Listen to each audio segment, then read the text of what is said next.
So, a lot of you guys have been asking me questions about my career and about being the number one doorman in town. And I thought I would take some time before my next shift to talk about it.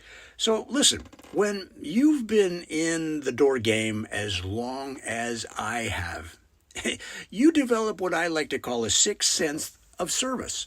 23 years at Lancaster, and yes, I could have been pushing papers on Wall Street like my father.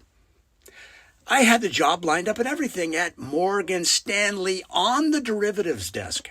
But some of us are born for greater things. I felt the calling the moment I saw Giuseppe work the door at the plaza when I was just a kid.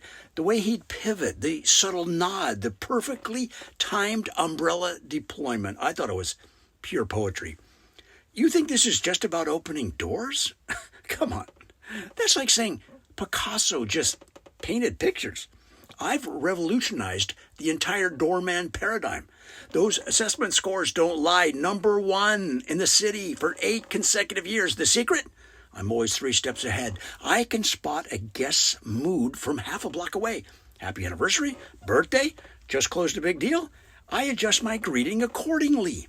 It's all in my book, The Door to Success, Mastering the Fine Art of First Impressions. It's required reading at the European Institute of Hospitality Management.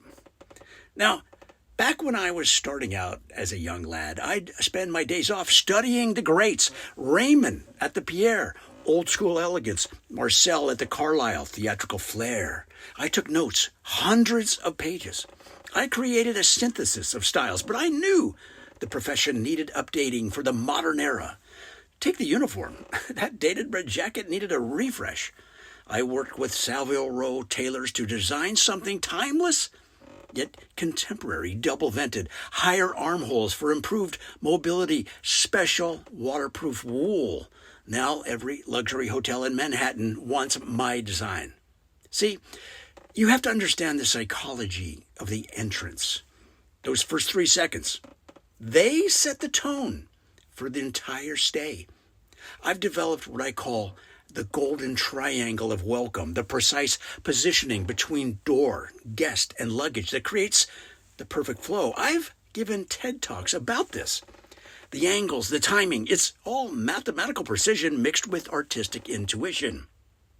The younger doormen, they want to know my secrets. Mr. Harrison, how do you remember every guest's name?